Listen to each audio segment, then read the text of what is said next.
Hello and welcome everybody to our Cities of Death campaign, episode 2 technically, but the first one for ourselves. This is David. I'm Luka from MiniWarGaming.com, and we are going to be playing Orks against Tyranids to start it off at 1,000 points, but we will be escalating. We play and call it work. Let's take a quick look at our forces. This is War Boss Get Kicker.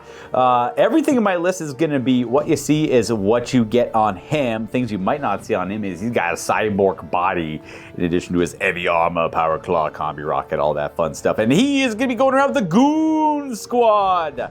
That is personal retinue of knobs here. We got 7 knobs, and one is upgraded to be a pain boy in the back.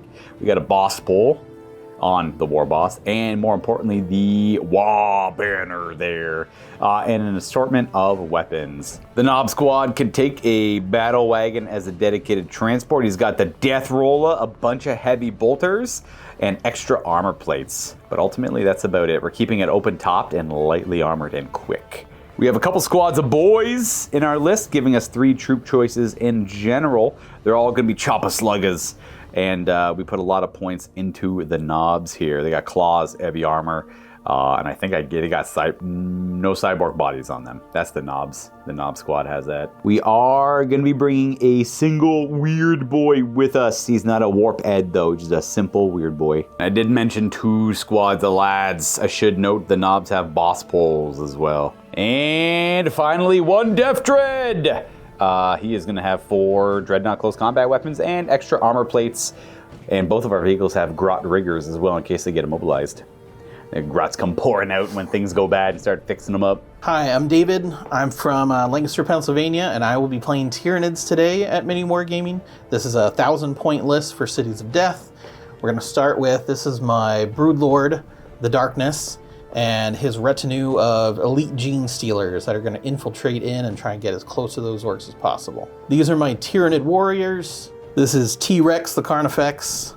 It's going to chop up some orcs. You kind of a cheap one there with a bunch of scything talons. Mm-hmm. Yep. This is my Zoanthrope, the synapse creature that'll keep my troops focused on the fight. I have a second squad of gene stealers to support the main squad with the Broodlord. Then there's also a squad of Gaunts to kind of control buildings and move around wherever needed. And for our mission today, it's domination, a very simple mission out of the Cities of Death rulebook. We want to get inside of these ruined buildings and stubbornly hold that position for as long as we can. Now, every Cities of Death battle, it is table quarter. So one player who wins the roll-off deploys in one quarter, forcing their opponent to deploy in the opposite table quarter. You do have to be a foot away from the middle. So it gives us a little bit of time before we can engage one another. And the main objective is to control the majority of the runes on the table. Now, at these Omega threat level missions, it recommends about 9 or 10 runes, and we have 10 runes on the board. So whoever controls the majority of these 10 runes you can see here on the board will be the winner. Now, at 1,000 points, David and I really only have about 5 or 6 scoring units, so we'll see how that goes. Now, the one thing to talk about before we begin, because we have to resolve one of those things, are the stratagems for Cities of Death. Both players at an Omega threat level mission gain access to 3 stratagem points that they have to choose from. There's about 4 different lists with 6 different options. And the only thing we're forced to choose from is key buildings. That is one of the categories. So for key buildings, David took command center and marked this middle building as the command center. The separation is right here at the statue for another building. It's just an attachment to the command center. That will provide counterattack bonuses to anyone controlling it. And then I chose a Medicaid facility. There is some orc docs in this building that are willing to experiment and fix up anything nearby, getting at the Feel No Pain rule. And now for our campaign, these buildings are going to permanently stay as those key locations, and further key building locations can be added to the tables as the game progresses, as orcs take over the buildings or Tyranids take over the buildings. My other 2 stratagems I took was Wrecker. All of my walkers and monstrous creatures gain the Wrecker ability, where they can go into contact with buildings and just start tearing them apart to lighten up the battlefield. My last stratagem was booby traps. So a bunch of orc commandos swept through the area earlier and laid out 4 booby traps one in the sandbag location, one in the bottom level of the command center, one in the bottom level of this building in Dave's deployment zone. Then from the other side, in the bottom level of this building, the Gene Stealers are currently occupying. The way booby traps work, if you ever move into a building that's booby trapped, 50-50, you take a strength 8 hit, that's AP2, it ignores cover. So against big units of guys, not a problem. And then for the Tyranids, the two that he picked that wasn't the command structure was the infiltrate stratagem. In Cities of Death campaigns, or missions, you cannot use deep strike or infiltration unless you buy into it with a stratagem. And Gene Stealers in this edition with the 4th edition codex can only infiltrate if they're accompanied by a Broodlord. So they infiltrated up the battlefield. They're quite close to my deployment zone, actually. I'm simply right on the other side of that ruin there. We're going to get right to fighting immediately with them. And your other stratagem was preliminary bombardment. You're going to seed the battlefield in spore mines. And we have to resolve that right now before the first turn begins. So we're going to go ahead and do a preliminary bombardment on the Ork deployment zone. And the way this is going to work is David is going to roll a d6 for every unit I have on the battlefield. I have the boys, the battle wagon, the Death Dread, and the boys. So that's 4d6. Go ahead and roll it in any order you want, wherever you want. We're going to start with the boys first. And it affects them on a 6. So they're okay. It just barely misses them. The battle wagon. Misses the battle wagon. Yeah. Ooh, 4. And then lastly, the boys in the building here. Oh, we got lucky. We dodged all the preliminary bombardment. Had it hit and they were in a ruin, there's a chance the ruin would get shaken up pretty bad and degrade in its level.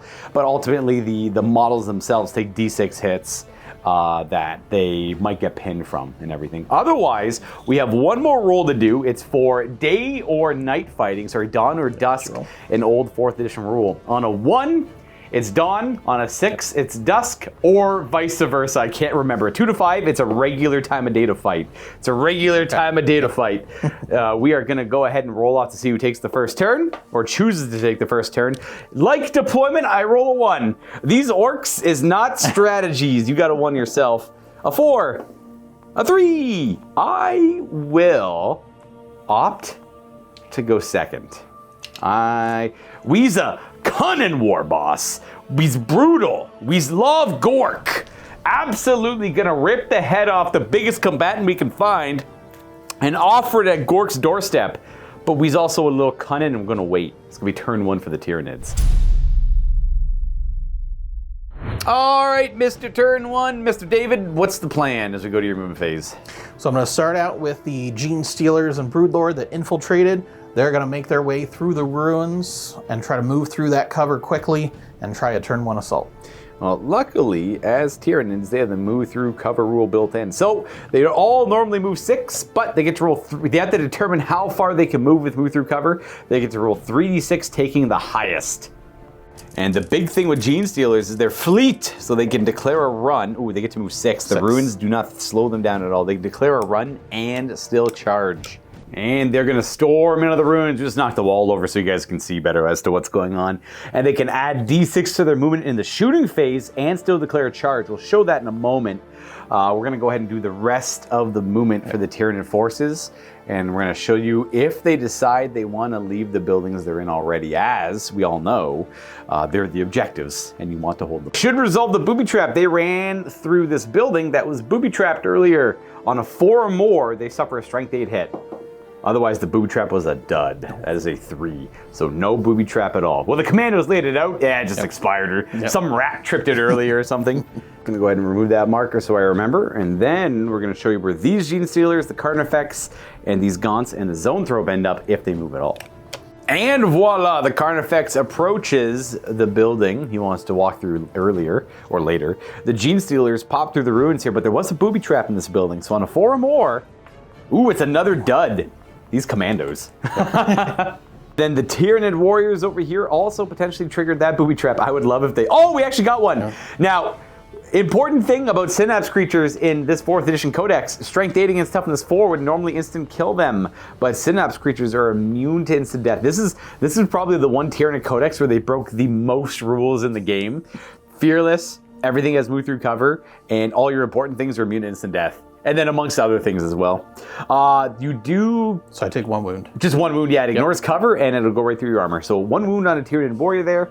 And that means that the commandos actually did show up. I was beginning to wonder if they just lied, or they went to the wrong place, maybe. About as effective as your spore mines bombarding the battlefield earlier. Too much, yep. Just seeding, just getting creepy little bug things everywhere. Otherwise, I think we're good to go to your shooting, and I assume you want to run a bunch of stuff as well. Yep.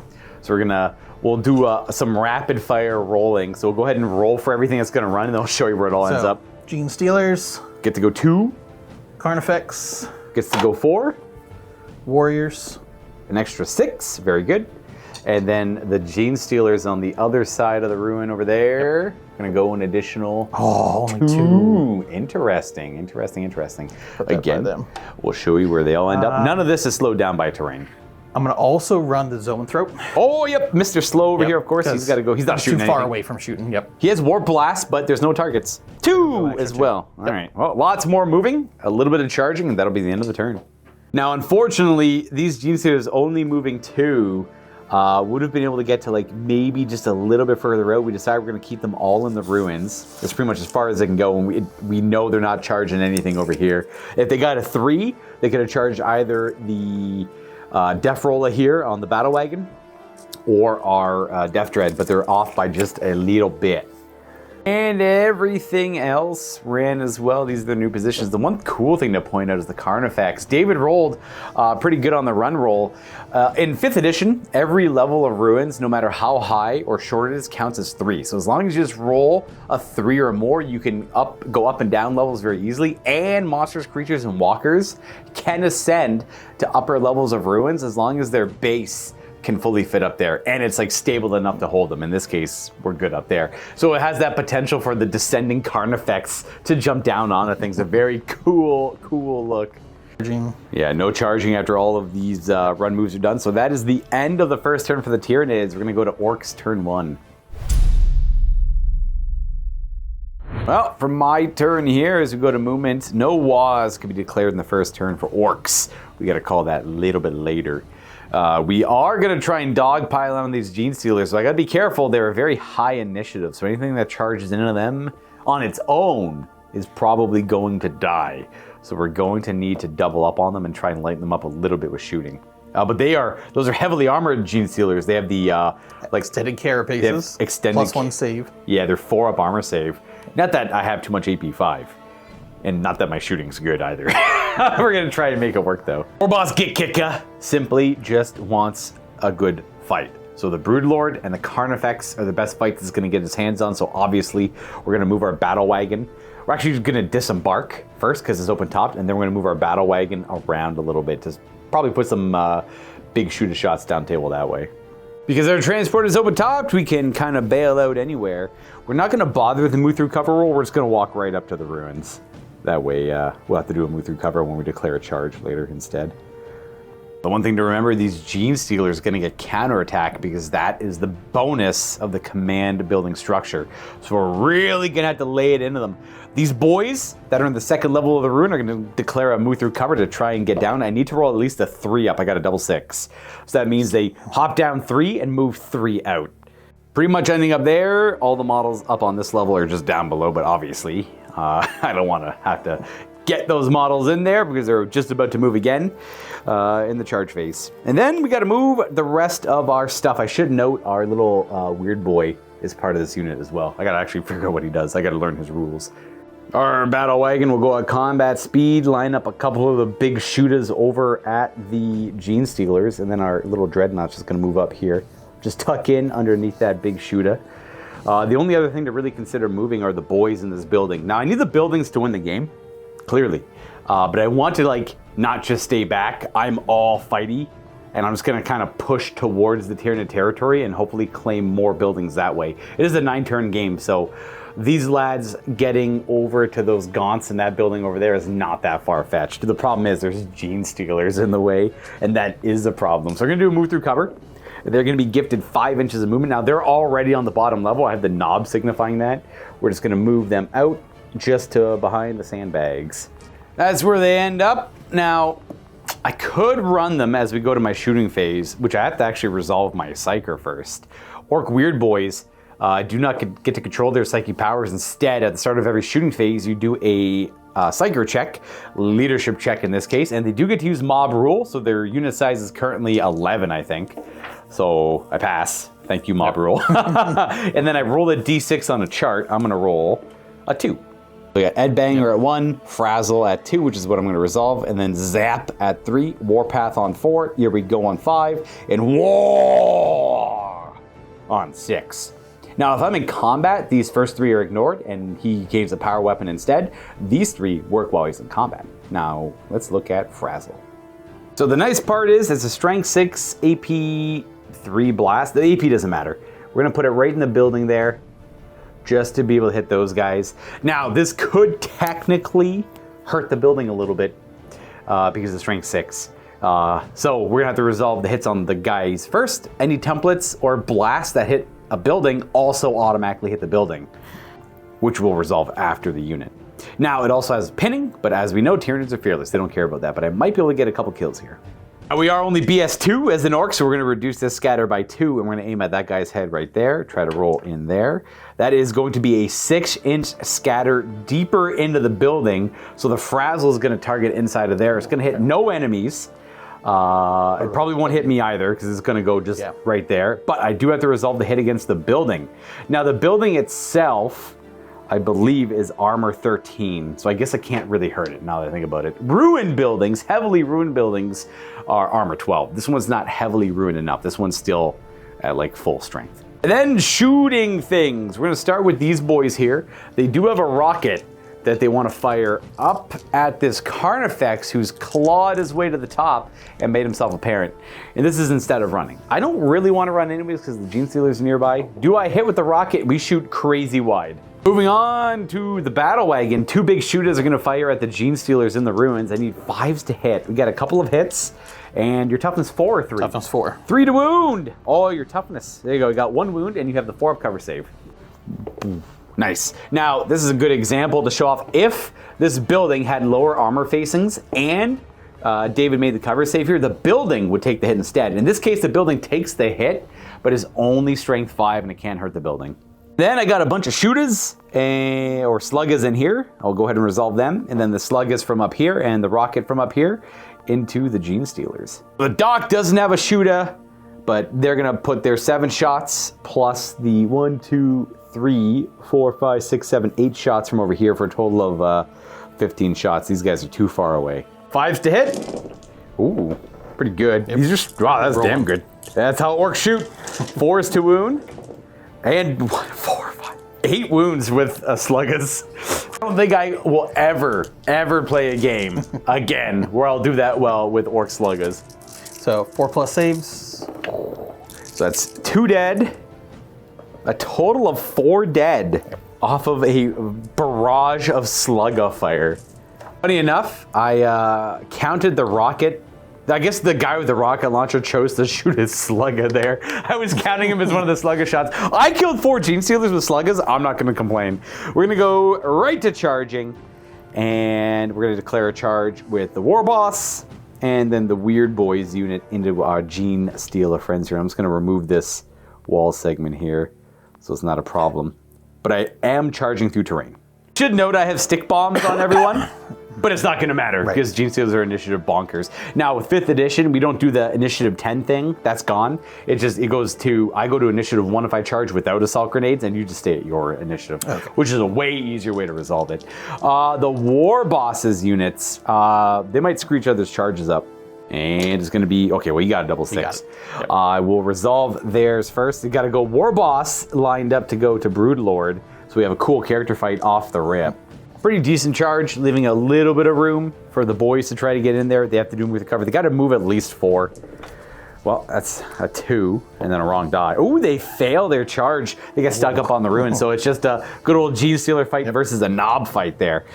No other charge to declare and resolve. Your guys pile into me now as a defensive thing. So they come out of the ruins a little bit. Oh, Gene Stealers, always with the monkey, the barrel of monkeys, I believe it's called. Yep, everyone knows. With the There we go. We are all ready to fight, and everyone here is eligible to fight, so they're going to fight no matter what, and goes to initiative Broodlord, Gene Stealer, then my stuff. How would you like to allocate these attacks with the Gene Stealer? So we're going to do the Broodlord first. I meant the Broodlord, initiative 7. Yep. He's going to go after the War Boss. Everything in a War Boss? Get kicking. Now, Broodlords have power weapons. They ignore all armor. And I'm so sorry, David. I don't think you hit on 2s. Oh, War Boss Get Kick is actually kind of mad. He thought he had a good fight in him. Oh, no. All the other Gene Stealers get to go. They're going to attack Knobs. Now, the Gene Stealers with counterattack, and we included that on the Broodlord there, are still weapon skill 6. My Knobs are weapon skill 5 with that knob banner there in the back. So you're still just crashing me on 3s here with, I think they're 2 attacks base. 2 attacks base. They have been upgraded with Scything Talons and counterattack. Yes. Because they're all part of the same So that's 4 attacks per Gene Stealer. Yep. And there's 6, so 24. 24 attacks, 3s to hit. Now, there is a little nerf to rending, so it doesn't automatically wound on 6s anymore. Or sorry, yeah. So 3s hit, 6s are good, but not that fancy. These are all the hits. Now, I'm T4, you're strength 4, 4 wound, 6s go right through my armor. Unless you have a AP 4 in your claws anyways. I don't know if you do or not. They have no inherent AP, so the 6s are rending. They're going to ignore my Ard armor. They're all Ard armor, which is a 4-up armor save. So I owe you 5 saves that are 4-up armor. Ooh, all right. And then I owe you 4 saves. They have cyborg bodies. So if you have a doctor in the unit, you can upgrade them to have cyborg bodies as well, which is a 5-up invulnerable save. Ooh, make those. 2 of them. So those are going to go through. And, I should be careful. So I made 2 of those. I have to go look at the feel no pain rule for the doctor, because I don't think I get feel no pain against them because you ignored my armor. That's right. So the rending, I do not get feel no pain against, so that's going to be 1 felled knob. And then against the non-rendings, I do get a 4 feel no pain. Oh, I make the doctors in the house.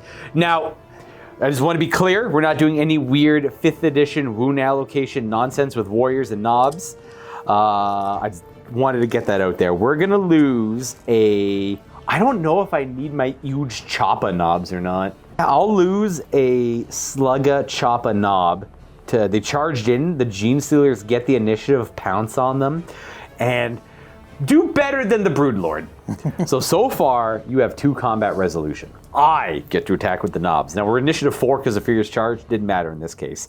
I have 2 huge Choppas, 3 huge Choppas, Choppa Slugga, and then that guy's got a Power Claw I got to resolve at the end, and then the Doc's tools and everything too. That's the problem with knobs. They all have different weapons and everything, and wound allocation is a nightmare. Knobs are 3 attacks each, 4 on the charge. Here are the 3 huge Choppas. They're 2-handed Choppas. 4s to hit at weapon skill 5. The Gene Stealer is just a nasty fighter. That weapon skill 6 defending itself quite nicely there. Sorry, that was a 6. Yep. These are 2s to wound. We're strength 7 with Oosh Choppas on Furious Charge. So it's 4 wounds so far. We have this single Slugga Choppa guy. He's going to have 5 attacks at strength 5. Misses on the 3. And 3s to wound here. So 1 more attack, 1 less to wound. Ooh, so we're at 3 wounds in total from that. These are heavily armored Gene Stealers, so they have a 4-up armor save against Choppas. I will slay 4. Yep. All right, we're going to go ahead and remove... So yeah, there's 6 of them, so 4 die, 2 left. There's 2 remaining after that. And then we go down to initiative 1. We have War Boss Get Kicka fighting the Broodlord. And then the knob with the Wah banner has a Power Claw as well, and so does the Doctor. Luckily, Power Claws do not get the extra attack anymore. Luckily, I mean, it was a little overtuned when you got the extra attack for having a Power Fist and a Power Claw. No one will tell me otherwise. 4s to hit. Do I slay a single Gene Stealer? Do you have an invulnerable save on them this edition? That just claws 1 to death. I put it on the Pain Boy earlier with his Erdy Syringe. It's a poison Choppa, essentially. So he's got 2 hits, but he has to give up his Slugga for the Doctor's implements. 1 wound, 1 regular save. Save 4+. Oh. Fails, kills the last Gene Stealer. And then we're up to the challenge. War Boss Get Kicka. against the Broodlord. In this case, war bosses have 4 attacks base, charging for 5, and you can buy an attack squig that kind of like, imagine an attack dog grabbing onto someone and pinning them down a little bit, allowing you to get free 1 extra attack on the enemy. So any attack squig just adds 1 to your attack characteristic. So that's 6 attacks on the charge, hitting on 4s, and wounding on 2s. Now these are strength 10 against T5, normally instant death, but the Broodlord is a synapse creature, so I have to get through all, is it 2 or 3 of his wounds? 3. 3. So do you have any save at all on him? He has a 3+ armor. But that's it. Okay, so if I get, if I roll a single 1, you're alive. He's alive with a single wound. However, we do win that combat pretty handedly. So the Broodlord's reduced to 1 wound, and in 5th edition, they change up how the combat resolution works. Fearless units automatically take an additional hit with 0 AP for every point they lost the combat by. So I took 2 wounds myself on the knob, and I think I killed 6 Gene Stealers plus 2 wounds on him. So 7. The difference is 6, I think. 6, yeah. Yep. So that Broodlord is going to take an automatic 6 extra hits at 0 AP with his 1 wound left. 3+ armor save with extended carapace. Good luck. Oh, he crumbles. Just 1. Just. That means my boys are going to do a consolidate, and I guess just kind of keep going now that the rampage has begun for them. They're going to go 5 additional inches. We're going to use that just to get deeper into the building ourselves. This is our building now. This is our building.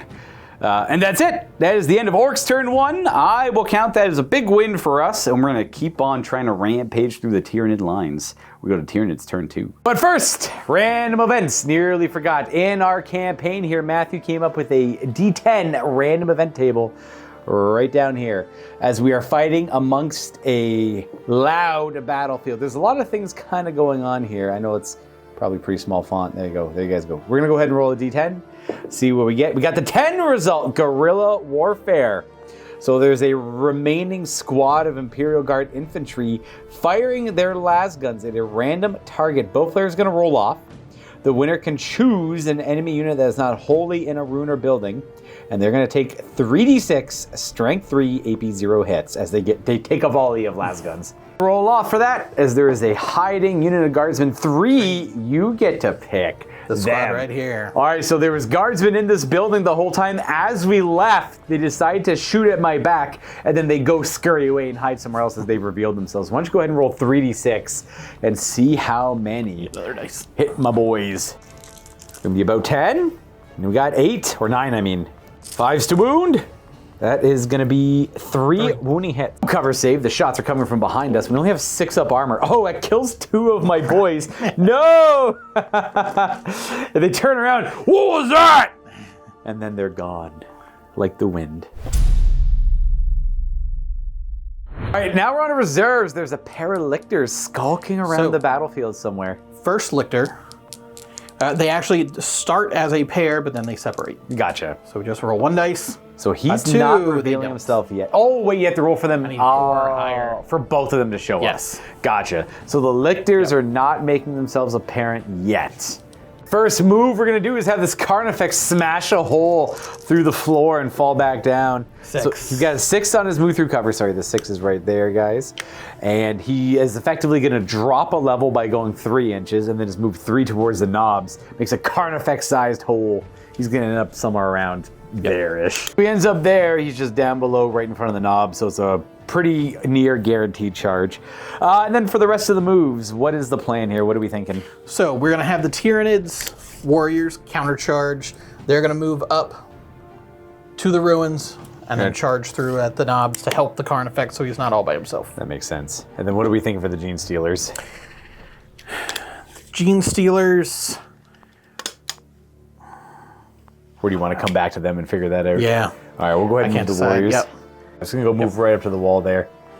The Zoanthrope's going to move up just enough so that he can take a shot at the battle wagon. Absolutely. But he's going to stay in synapse range of the gaunts so that they still stay and do what they're supposed to and don't run away. Gaunt things, yeah. The Gene Stealers are going to advance up here and see if they can either run towards the boys that way or towards the knobs. Yeah, the main thing is they do not want to take a move through cover check by committing to the ruins, and the knob squad inside of the ruins there. They're going to skirt up alongside of the ruins, check their run roll, and then see where that takes them. And that is where they end up, just a few inches away from their enemies. I guess that's kind of it for movement because the Termagants are going to stay in the back there. And we're going to go right to shooting. Do you want to do their run roll right away? Yep. All right, let's see what you get, Gene Stealers. They're fleet, so they can declare a charge after running. Ooh, 5! Very good. Ending there, and then I don't think there's any other runs, but we do have a little bit of shooting. We're gonna try and see if this Zone Thrope can conjure a Warp Blast to fire at our Battle Wagon, who doesn't have any cover, because we're shooting at the front armor of it, and then you check the front armor to see if it has any cover. Clearly not. Checking the range on Warp. Warp Blast just makes it. We are good. We're hitting the death roll, and that's part of it. Boom. Hitting on a 4 or a 3, probably. 4 plus, if that Zone Thrope, that's a 4 on the dice over there. It's Strength 10. Is it Lance, Strength 10, or just Strength 10? Probably just Strength 10, not Lance as well. We need a penetration. 4 to glance my armor. A 5 will penetrate it. A 6 will penetrate it also. That's a 16 armor, 14. Go ahead and roll on the table. We'll check it out in a second. You're going to roll. Oh, I'm dead. Oh. 6 or more. Technically, David rolled a 7 because I'm open top. Vehicle destroyed explodes. We are going to go sky high. You hit our fuel, and that will cause a chain reaction. 4. We are going to explode 5 inches. So it'll hit a bunch of my guys, a bunch of your Gene Stealers. Yep. It is only strength 3. It cannot hurt the Death Dread. It'll hit 5 Gene Stealers. Their toughness 4 though, so I need 5s to hurt them. Nothing. Gonna be hitting the 3 front Orks. 5s to wound them. 2, 1, and 1. They do eventually make last edition they wounded everything on a 4. And then they wanted toughness to matter a little bit more against explosions. They made a strength 3, kind of poo-poo little baby explosions. They eventually make a strength 4. I look forward to those days. This gets removed and replaced with a smoking crater. Well, we'll miss it. We'll get another though. We'll go loot something else. So for shooting, where would you want to start charging? So we're going to charge the Gene Stealers. Are going to try and charge the boys. Shouldn't be a problem. They're going to charge the barricade right in front, and they may get just enough. Yeah, they're going to get right to the barricade and start fighting from there.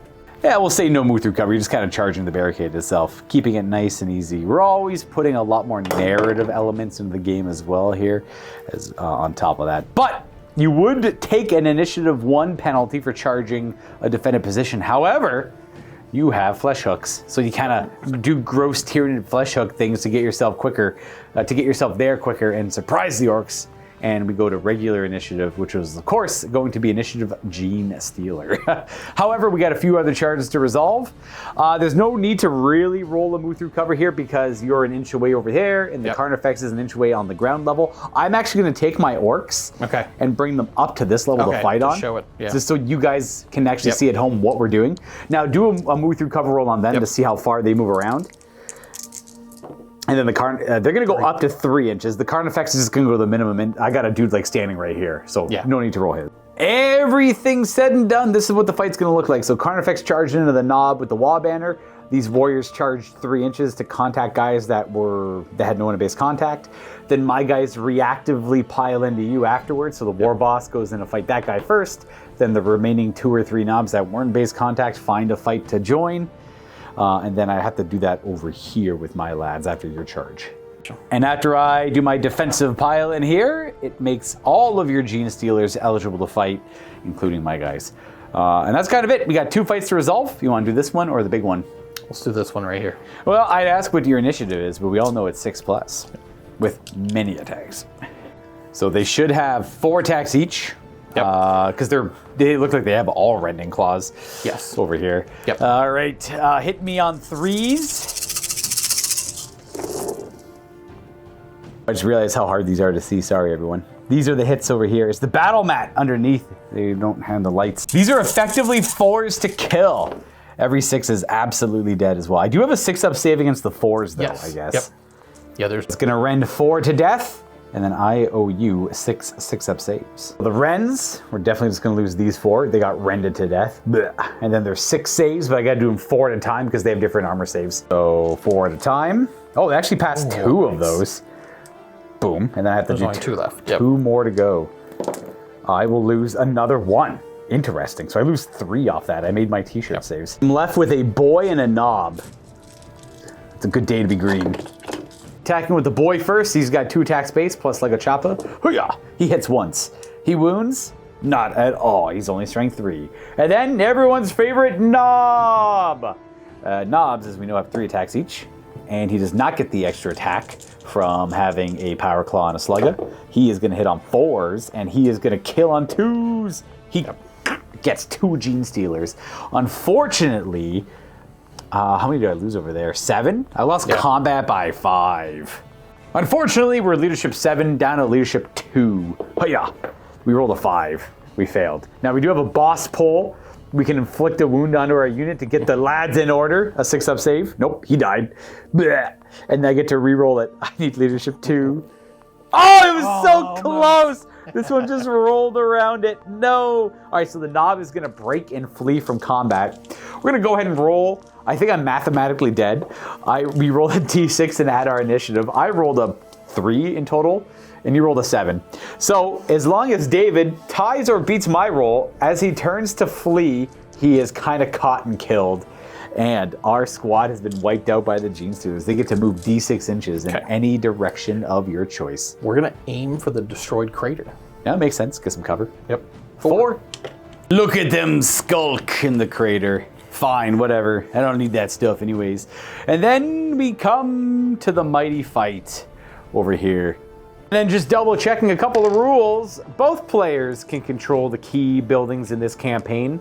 So this command building that provides counterattack would have been useful to have. Unfortunately, the Carnifex was in the building at the same time as my knobs, and they're both scoring units. So I haven't actually gained control of this building. I wiped out the Gene Stealers, but the Carnifex was always there. You have to have sole control of the building with no enemy scoring units in there whatsoever. So no counterattack for me. I'd have to have control of the building by the time you charged in, for an example.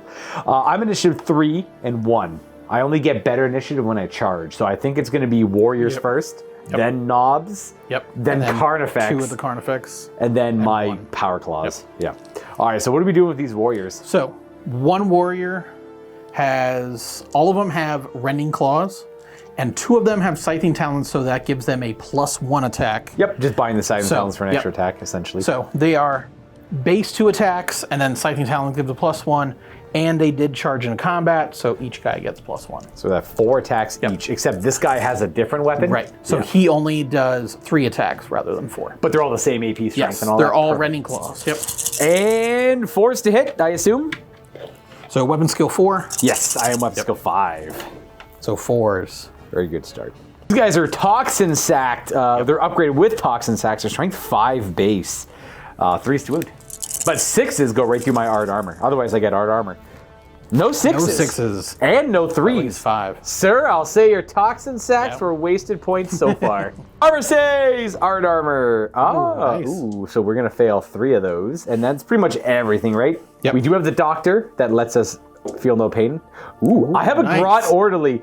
So if you look at the Doctor, he's got a little grot on his back. It's a 5-point upgrade. It gives you a once per game reroll on a feel no pain. Such an obscure little upgrade. Okay, it didn't matter. So I've used my Grot Orderly. I wanted to use it right away. I took a wound, I think. Yep, just 1 wound. I got lucky. I'm going to put this on my other Slugga Choppa knob right in the middle there. And then we go to initiative 3, which is the Knob Squad. We got 1, 2, 3 Ooge Choppas and a Slugga Choppa guy. All right, we got 3s to hit with the, which didn't matter because I didn't roll a single 3. We got the Wog Banner, but no wogging is happening yet. Strength 6 with Ooge Choppas. Toughness 4. So those plus. all wound. Just regular armor saves, but you have heavy armor on them. They're 4 up as well. Saves, 5 saves, just 1 damage each. I killed 2 warriors. And then 1's wounded because 1 was wounded from before. And luckily, I didn't roll my Slugga Choppa guy yet because I would have forgot. This warrior has a whip, which reduces my attacks. I'm now going to apply that as that guy's going to attack with... He's got 3 attacks normally down to 2, but he does have Slugga Choppa to go back up to 3. He hits twice, and he's only strength 4. He wounds twice. He wounds. Just regular saves. Oh, Nice. we wipe out that warrior before. I'm wondering, does the -1 attack last until the end of the combat or at their initiative? At their initiative. All right, so we'll get the full complement of power claw attacks. But they'll still do, yeah. Yeah. So we got the warriors, and then I have to resolve the pain boy into the Carnifex there with his Erdy syringe. Has 3 attacks in the Carnifex. I assume the Carnifex's weapon skill is not 5. 3. I wound Sorry, it, 4. I wound it 1 time, no AP. Is not good. The Erdy syringe always wounds on a 4. 3 up. Oh, you're makes it. okay. And then you get to attack with the Carnifex before So my power claws. he's got base 2, 2 sets of scything talons, and he charged. So 5 attacks. Very good. Weapon skill 4. Hit me on 4s and 2s to effectively, actually 2s to kill. I do have cyborg armor. Oh, those are the hits, right? Yes. Yes. And all these attacks, monstrous creature, ignore armor. They do. Yep. And the only thing I have is So cyborg ignore body. the Feel no pain. Yep. Exactly. Only 2 hits though. We are weapon skill 5. Yes, okay. Yep. And he has acid maw, which allows rerolls to wound. Oh, okay. It's pretty consistent. But he didn't need them. All I have is my cyborg body. Maybe Yep. you hit a robotic arm. That's not that important. Yup. What? Yep. Yep, they both passed. man. Oh, this is bad. I have, he was eligible to fight at the Yep. start, and so is the Knob, so they're both going to attack the Carnifex with Power Claws. So a unique scenario here with the War Boss, he was eligible to fight the Warriors at the start of the turn, not the Carnifex. So only the Wall Banner wielding Knob with the Power Claw can attack the Carnifex. Weapon skill 5 though. He pees. 3s. And strength 10. I assume 2. 2+. Yeah. So 2. Toughness 6. Just 2 wounds on the Carnifex. AP, no armor. So he does have reinforced chitin. So instead of 4 wounds, he has 5 starting to. Ah, he's a thicker boy. Yep. So he's down to 3. All right, and then that's kind of it, I guess. Yep. Now we have to do combat resolution, and one of us did a little bit better than the other. I took a wound. I unfortunately got very lucky with my cyborg body saves, and I think I did 7 total. 7 to you. So 5 on the Warriors, 2 on him. he takes 6 hits automatically that he gets his full save against, representing my Knobs flanking around him, attacking his claws while he's trying to defend himself. He's having a hard time fighting a Knob squad. 3+ armor.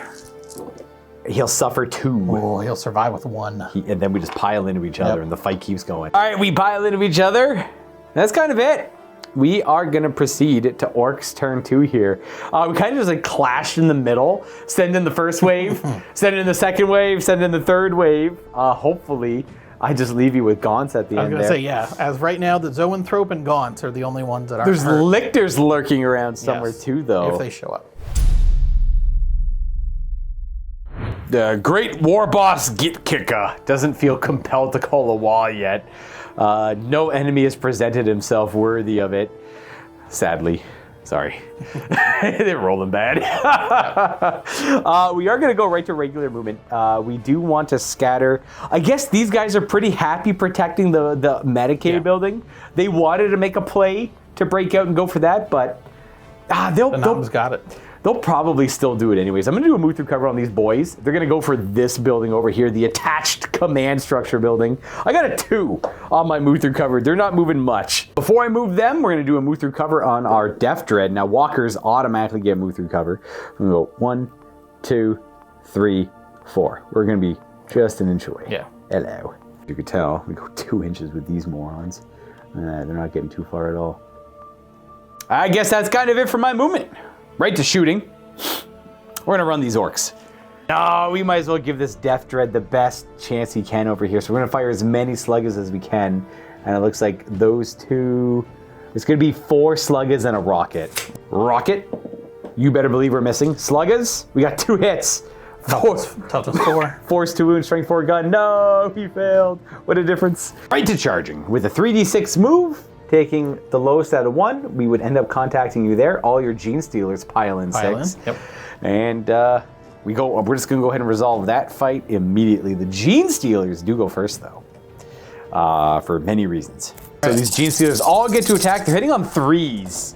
Now they need 6s. Only 2 miss. That's not bad. We want to see a lot of 6s for potential rending, getting those claws into important bits and starting to tear and rend. Because I'm armor 12 on the front. The highest they can roll is strength 10.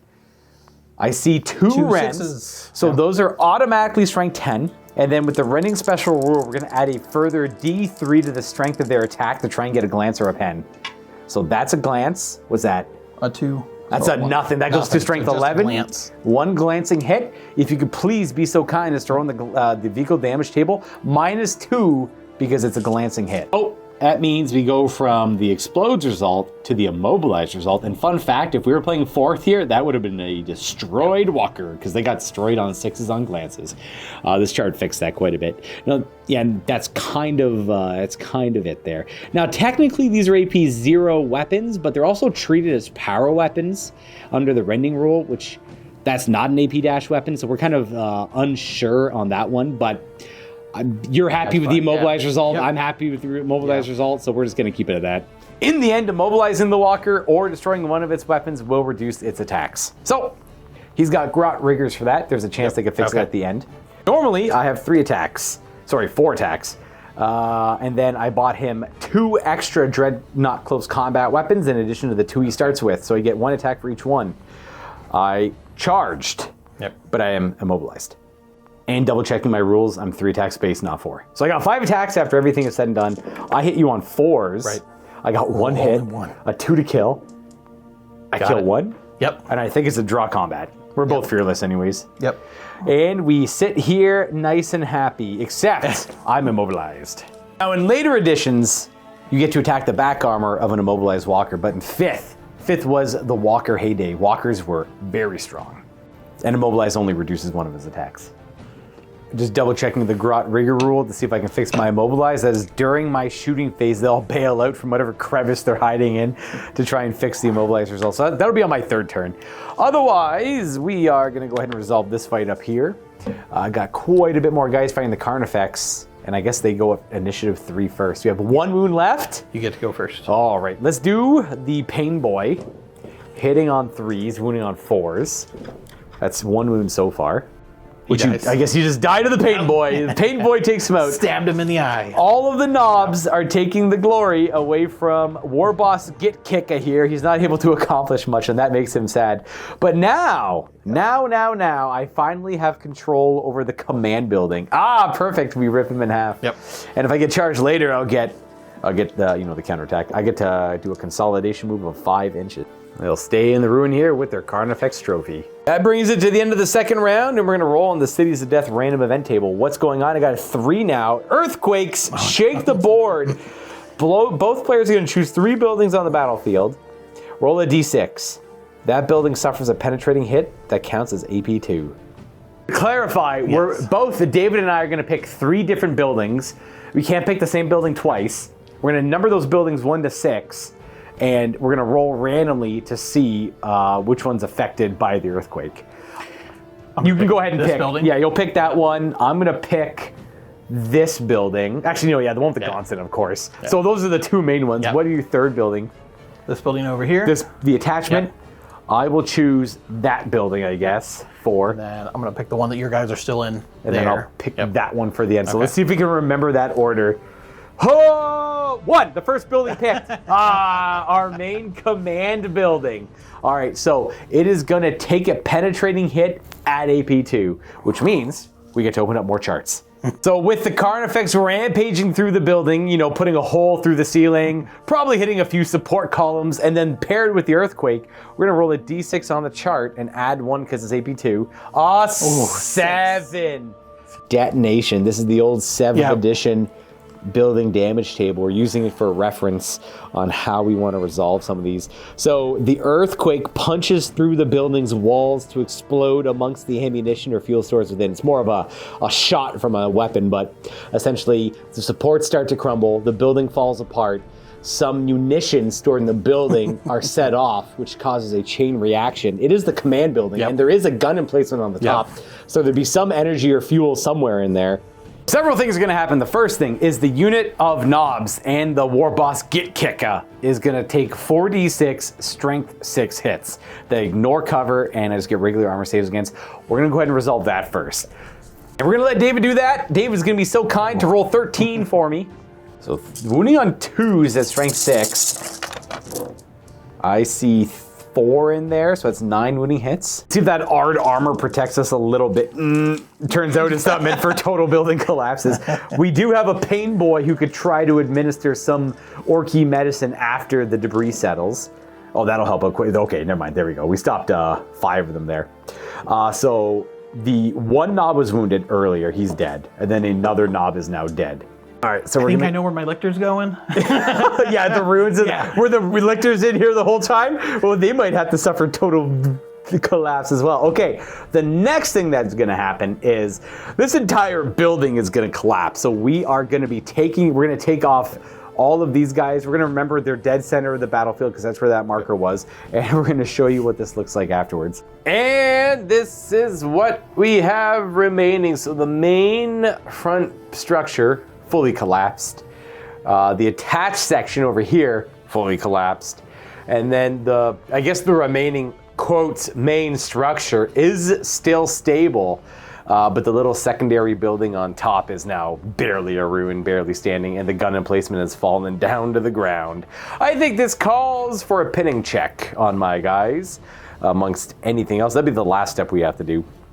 And our Carnifex the corpse we're gonna leave on the battlefield in the corner there, with the marker signifying that this is technically still a key command structure until it is fully destroyed. Matthew didn't want to fully destroy it. He just wanted to degrade it several levels, which I understand because it kind of shows the progression a lot better as well.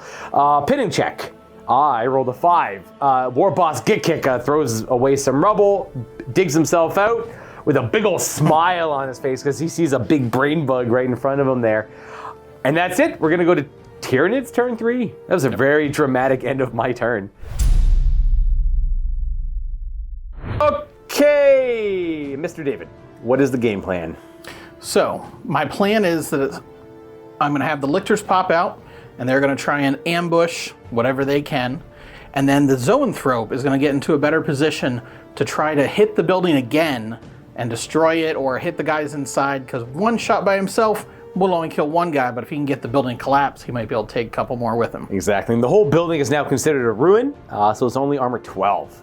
Easier to penetrate and all that, and get on that chart. We're going to roll for Lictor reserves. One roll. Hey, works out of 3 now. Okay, so the way Lictors work in this edition with 4th, it's very similar to before. They deep strike into the game, except they have to deep strike into effectively like a concealed position in ruins, in woods, in a trench, in a crater, you name it, they can arrive there. And when they scatter, they cannot scatter beyond the area of the terrain they're showing up in. So it's like a pretty safe deep strike.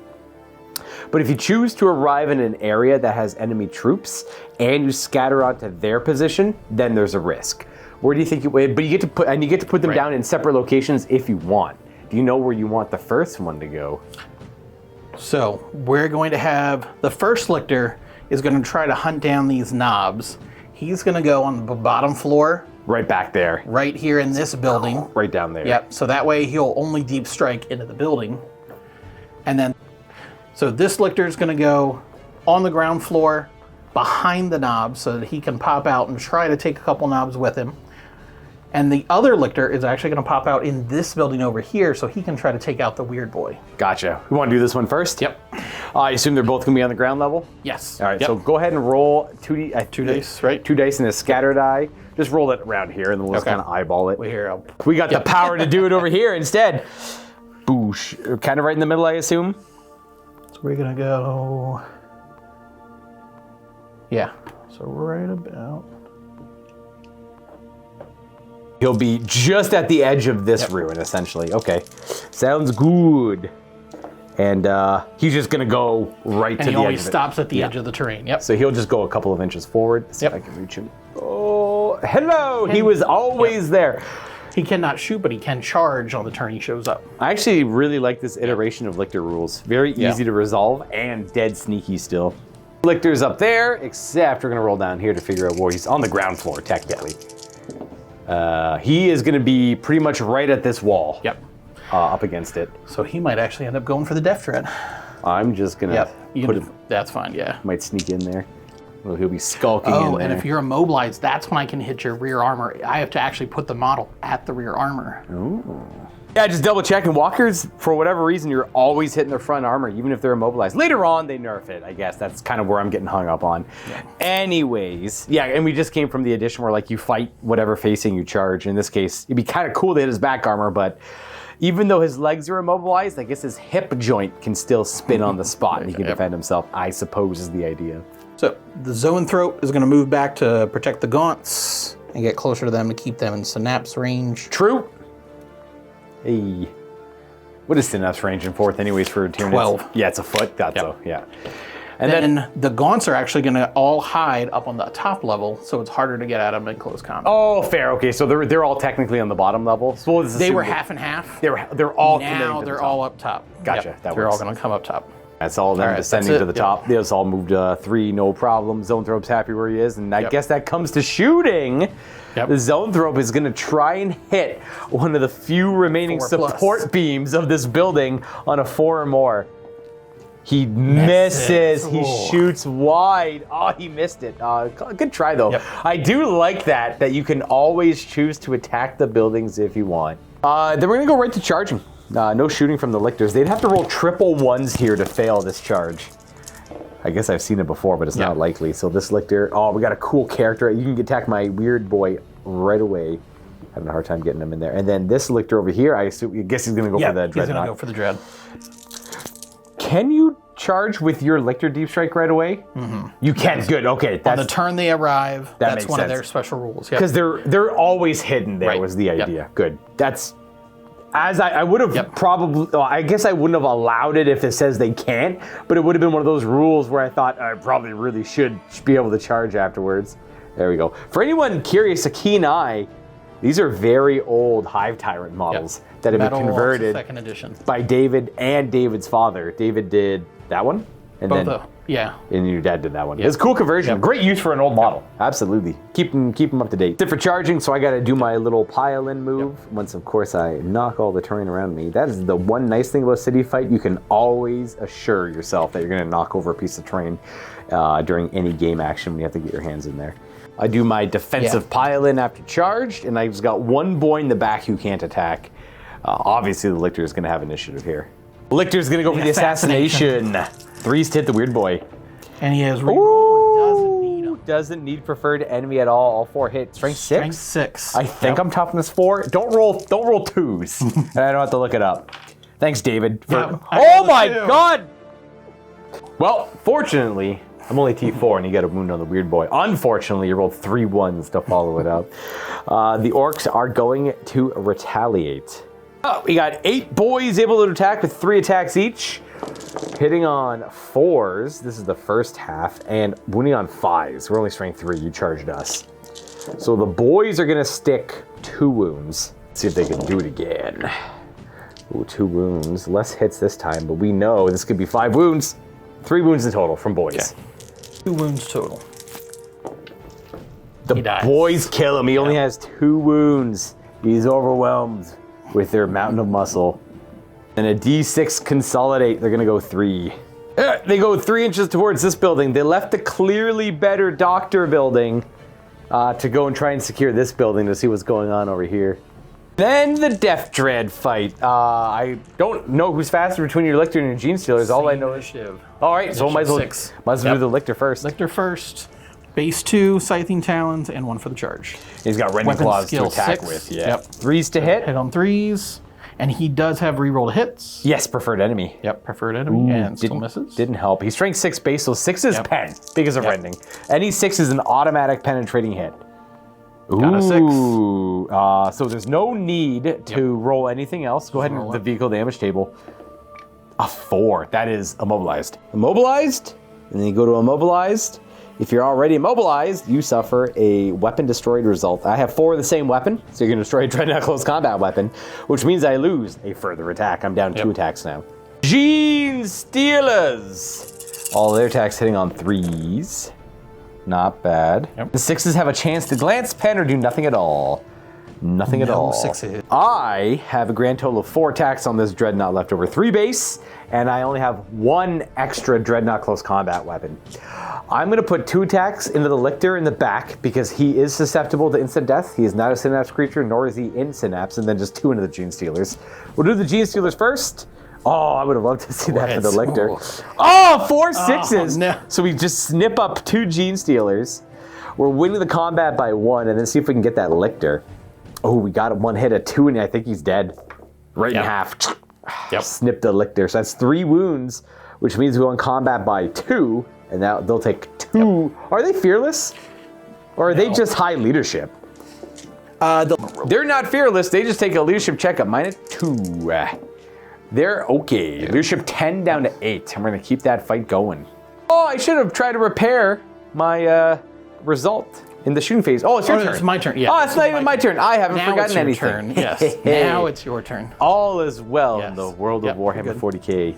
We're gonna go to Orks. Turn 3. Things are looking good for the yellows. It's a good day to be green. It's time to move. There's one last brain bug to deal with. And Orc war boss Git Kicka has fought Tyranids before, so he knows the path to victory. I'm cheating. That's too many days for me through cover. They're regular guys. They only roll 2. They're going to go 3 inches through cover. Not making it too far at all. Really just still stuck in the ruins here for the most part. And that's where they end up, though I should point out, for this game, this entire building, as it is engulfed in flames, is dangerous terrain. So every single model there needs to make a dangerous terrain check. All right, let's roll it up. I will do... I'll do the war boss separate, and then the rest, I guess, to keep it clean and easy, I'll just do it. As much as I'd like to do it individually, I didn't roll any 1s anyways. The way dangerous terrain works is you roll a 1, the model and the unit suffers a wound. No armor or cover allowed, simply only invulnerable saves. And because there's no armor, it means you can't feel no pain in either. But we got lucky. We pushed through the smoke and the flames. No problem at all. These guys have done this song and dance before, clearly. Over to our Weird Knobs unit, we're going to do a move through cover to secure themselves in this ruin. Because at the end of the day, these are how you win the game, securing the ruined buildings on the battlefield. So these guys really just went from one to the other, but I wanted to scrap a bit. So they'll secure this one. Yep. And on to the actual shooting phase. They could run. They don't really need to. They're pretty much out of the game. They've done what they need to do. Unless these Gene Stealers become a problem later. But they're under half now, I think. They can't score anymore. So they're not... These have essentially taken each other out of the game. Yeah. There's a 25% for City Fight. Oh, you're right, 25%. How they're 10? They only had 8 to start. Oh, okay, so they're still good. Yes. I have to kill one more model. Now, it is my shooting phase. The Grot Riggers are going to be jumping out of him. Try to fix it. Oh, they fixed the immobilize result, so he's scoring again. And he gains an attack back, but his one Dreadnought close combat weapon is still destroyed. And back over to the War Boss's units with this Orc Codex. During their shooting phase at any point, the War Boss can call a WOG. Now, you have to excuse me, I am under the weather, and I have only a portion of my voice remaining, so I'm sure some of you will understand. I am going to declare a WOG. And it's a quiet, like soft with purpose WOG. It gives all of our infantry the fleet special rule, so that if they ran, they can still declare a charge. 5. Very good. WOG, sir. Moving there, but unfortunately, they were still stuck in the burning ruin, so they have to go and fight it, go through it again. The War Boss. Oh, he takes a wound, but his cyborg body does not protect him. Are you telling me his iron lung could not prevent him from taking damage from inhaling the smoke? Our War Boss suffers a wound. And then there are... Oh, a knob... Oh, I have cyborg body. One knob might die. Ooh, he takes a wound. I made an invulnerable save. So one knob also kisses the flame a little bit. Just that knob on the side, and we declare charge. Charge! War Boss. Knob with the boss pole. Or WOG banner. And knocking over terrain. Like I said, every game action, assure yourself you're going to knock over one piece of terrain. They're going to end their charge right there, and we're going to go ahead and resolve this fight first. I'm initiative 3 with my knobs, initiative 4 because of Furious Charge. Thrones is going to fight at the same time. Here are the Ooge Choppers. Hitting on 3s because we're weapon skill 5 with our WOG banner. and 2s, because we're strength 7 on the charge. That is 5 saves, no AP. Might as well get the Erdy syringe in there.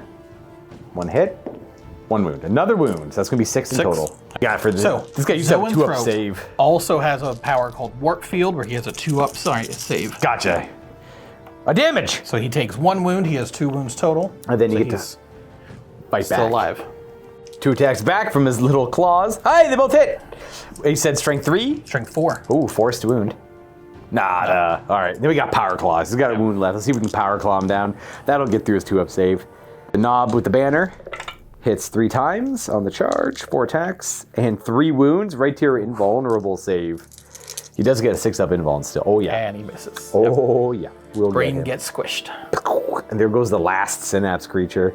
And we're going to consolidate 6. We're coming for bugs. I don't know what these bugs do when they have to succumb to, what's it called? So instinctive behavior, if they want to move, I have to roll a leadership check, and their leadership is abysmal. Yep. Other than the Gene Stealers, they can act independently. If they fail, they fall back either towards a synapse creature or off the table. That's only if you try to move? If I try to move. Oh, so if you don't do anything at all? Okay. If I stay, I can lurk. I can only shoot the closest enemy unit, and I get a +1 cover save. Oh, that's not bad. And then we come over to here, and we do this fight. The 3 Gene Stealers get to go first. 3s! Ooh, good start. Nice. Actually, everything hit. Yep. 6s to potentially do damage. That is 1 potential damage. So far, our strength 10, automatically 11. Oh, it just stays at 11. As long as you roll a 1. Yeah, adds D3 to the result. We are going to attack back. Oh, I should have 4 attacks. 3 base, 1 extra weapon. I may have been cheating earlier. Hopefully not. 1 hit. Oh, no. Earlier you charged. Oh, that's why you got that extra. Yeah. So 1 dead Gene Stealer, which means they have a leadership check of -1. Yep. Leadership 10, -1. Oh, they're breaking. Break. Oh, I'm probably not going to catch them. 1d6 for your sweeping advance. 2 plus whatever your 6. Oh, I got 3 plus like 2 or 3. So you're at 8. I'm at 4 or 5. So you're going to go 2d6 towards my table edge back here. Over here. Yeah, this way. 2. Not far at all. That guy dies, and they are running. And they cannot rally when I'm close by. Yep. They'd have to keep on running. And we're gonna resolve a random event. Why don't you go ahead and roll a d10 this time for me? We got our chart. We got a 9. An important building was found. Both players roll off. The winner can pick a building that does not already have a key stratagem on it. It gains a random key building stratagem, even if that stratagem already exists somewhere else. All right. That's cool. Both players roll off. We pick. Yep. All right. I got 2. a 5. 2. All right. Pick. I am going to pick, because it's a little inconsequential right now. This thing feels like it could be important for, it's pretty much setting like Mark and Matt's game up.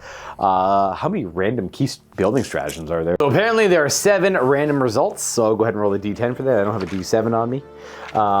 And to note, these guys got close by and the doc sniffed it out. That's what's going on here. That's why I'm picking this one. What's the last one? Last one is Sacred Ground. Every unit, or the unit occupying this, grants it Stubborn Universal Special Rule. All right, so this is now a sacred ground. To the Orks, really, in general, whoever's holding this building feels tenacious and will not give it up. Just got a marker for that. Sacred ground, stubborn to those who are brave enough to defend it. That is the official end of my turn.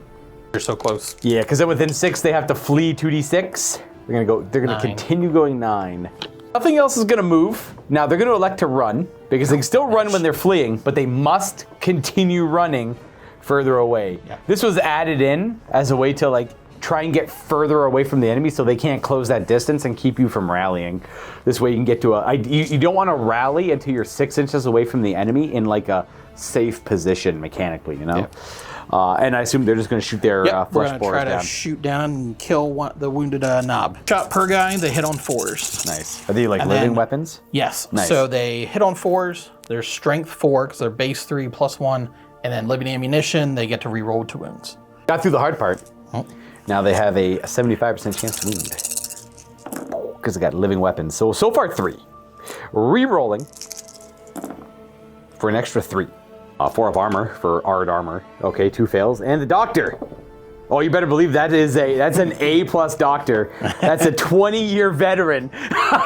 Orc doc right there, dude. Snobs have avoided death because of that doc. We love this doc. My turn is pretty simple. I have no way to really, well, I mean, I could just move in there, shoot them up there, but I'm going to skulk my guys into this building to secure a second building. So we're going to move them through cover. We're going to go 6. I'm going to run them an additional 3. The whole squad's going to move 6 and then 3 around this way. Or actually, they'll go 6 that way, 3 this way. And then our Death Dread is going to keep pursuing these Gene Stealers. My move through cover roll is going to be 6, and then I'm going to add 5 to my run. So he's going to move a total of 11 this way to stay within 6 so they keep running. And then these guys are going to secure themselves in this rune here. That's where our Death Dread buddy ends up. And then the War Boss ends up here. And that's kind of it for my turn. We'll play it out because there are random events. Yep. We're just going to be kind of shooting each other back and forth here. And then we go to your turn. At the end of my turn, there's a random event. Turn 4. Yeah. The end of turn 4. So we're now at start of turn 5 random event. So we're going to go ahead and roll a random event again. Yep. D10 on the chart. We're going to get a 4. As the 4 result, fires are going to erupt from exploding gas pipes, ammunition, or just general explosions. We're going to choose 3 buildings and then randomize which one catches on fire using the 8th edition Urban Conquest, which is essentially the update to City Fight or Cities of Death.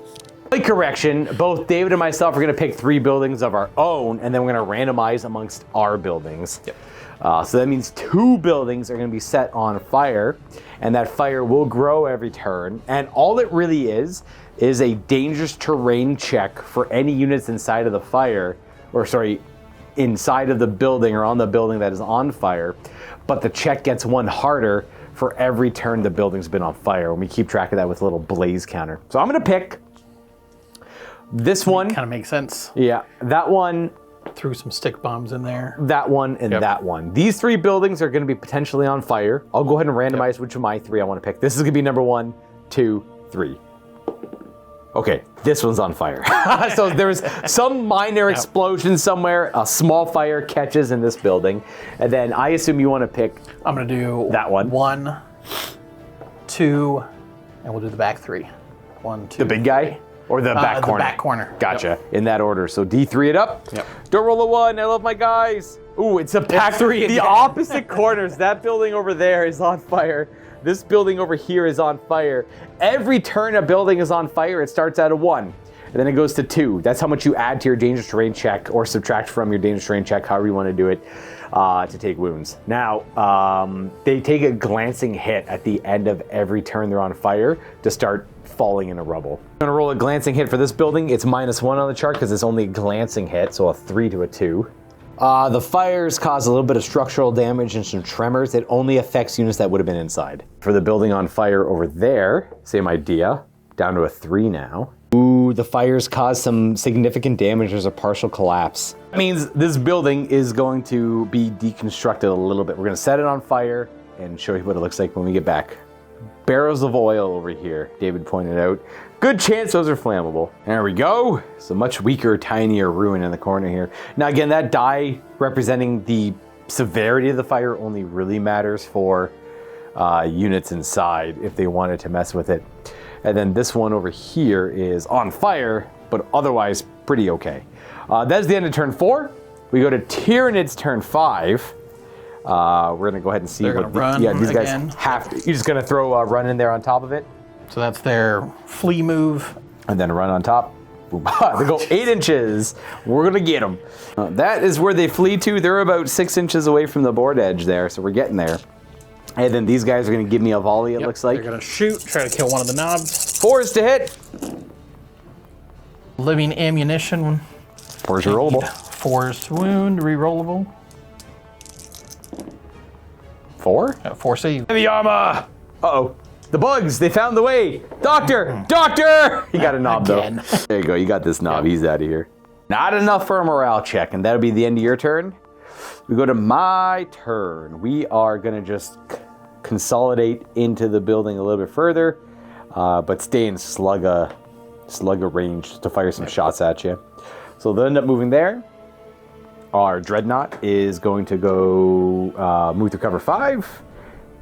And Yeah, he can charge him. he could probably charge him from there, yeah. Be able to charge. That's it there. He still has to do a move through cover to charge him. I'll wait to declare a charge just to clean up these Gene Stealers instead of giving them a chance to rally and scuff up the building over here. Because they're still technically a scoring unit. As long as you are, it might be at a quarter or under a quarter. They're currently at a quarter. Yeah. So I'd have to go look it up, but they could be, Cities of Death makes scoring units under a quarter and under, or under a quarter instead of 50% or. So I got 4, actually just 3 sluggas firing up at the Termagants. I have a combi rocket still, but I don't really care. I'm not going to use it. 1 wound from a slugga. And you have a 3-up cover save because you're lurking. Oh, make it. Very good. And then I'm going to go ahead and declare a charge into these guys, see if I make it. I go a total of 4. I fail my charge, actually. Yeah, I needed a 5, but I stay within 6 to make it so the rallying is a little bit hard. Shoot a rocket at the building. Oh, I could have shot a rocket at the building. That's a good point. Turn. Yeah. I'll do it next turn. Yeah. If the game still, I'll see if I can hurt the building that way. Knock them out. That's the best way to do it. That'll be the end of turn 5. We're going to look for a random event. I roll the D10 and 10. Ooh, a guerrilla warfare. Some Imperial Guard make themselves apparent. Both players roll off. The winner can choose an enemy unit that's not in a ruin or building. Oh, that's only going to be the Gene Stealers. Yeah. If I win. Oh, well, roll off. I got a 6. 2, I win. The Gene Stealers. As they start running over this way, there's a guard squad just around the corner. I'm just gonna kind of gun them down. 3d6 las gun shots. Bang, bang, bang. My job, taking my glory. It's 11. 11 hits. That's like 22 guys firing a las gun. It's a large squad. 3 wounds on 5s. 5+. 5 up armor. Oh, 1 dies. 1 bang. Also just realized these Gene Stealers are not in fact Space Marines, and they don't they shall know no fear. I'm so used to playing Space Marines in this edition. They cannot rally no matter what, so they're gonna keep running. We might as well remove them. Yep.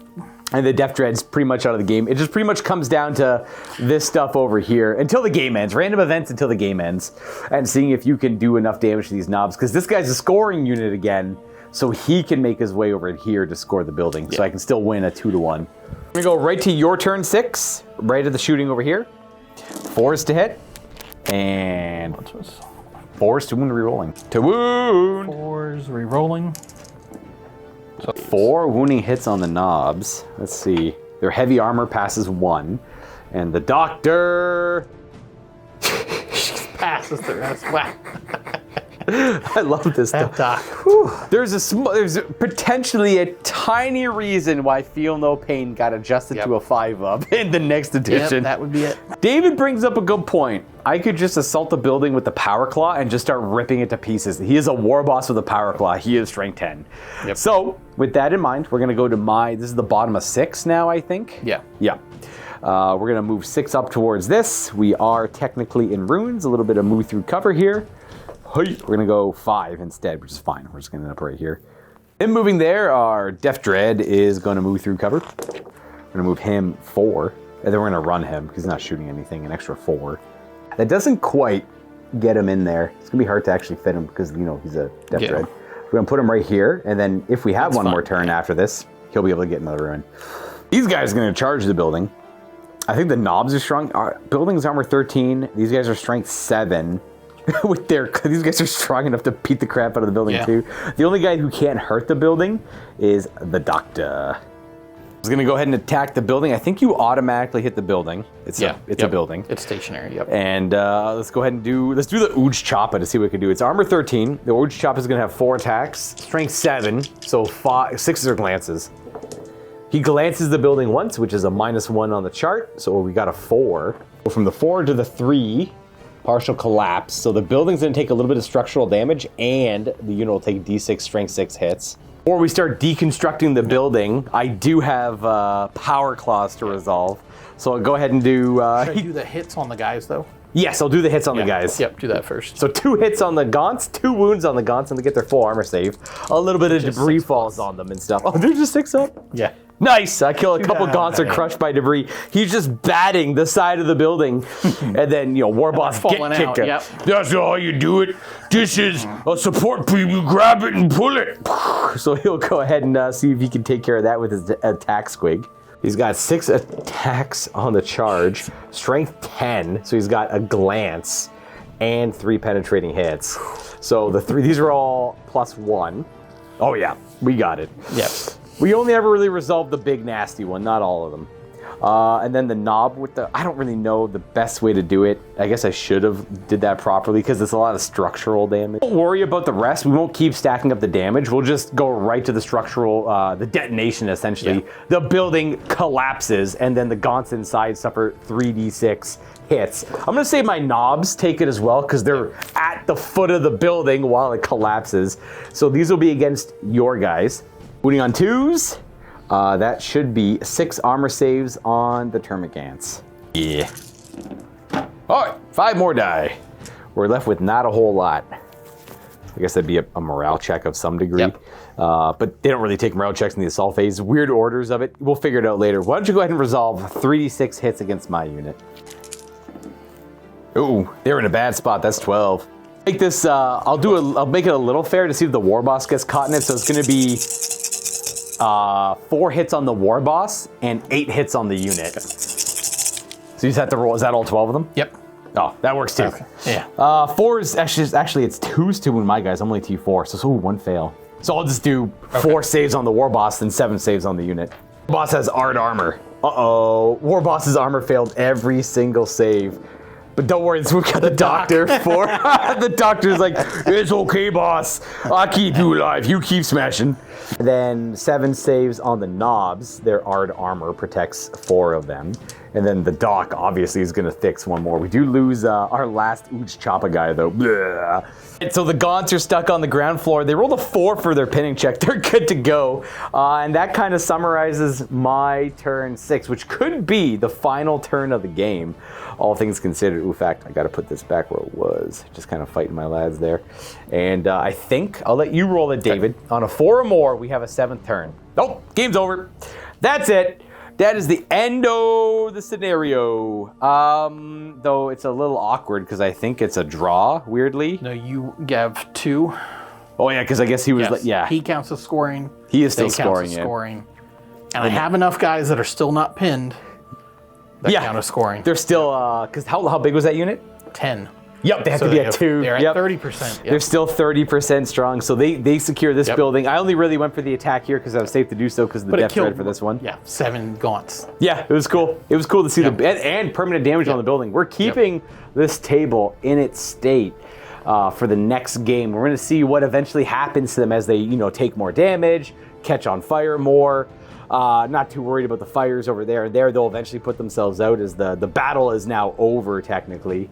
And that's it, I guess. Yeah, that's kind of it. That'll be it for this battle report. However, there is a little bit at the end here. We're going to see what the Orks do with this battlefield now that they've staked a claim to it and pushed the Tyranids back. We want to represent the winning forces by slowly building up upon the ruins of the previous battlefield. So now we have our forward Medicae station, the Doc's house, and it needs to be fortified as these Umi defenses do literally nothing. Moving on, we have our Ork command building, knock down the crappy human buildings and build glorious effigies to Gork instead, so that glorious war boss Gitkicker can see all he owns before him atop his tower. And we don't have a mech shop anywhere nearby, so a mech moved in and decided to repurpose this old addition to the command building, which is now its own separate building. And now it's a mech shop. Orks are simple. And we'll see you all next time to see how these boards evolve. Thank you for tuning in, everyone, and happy wargaming.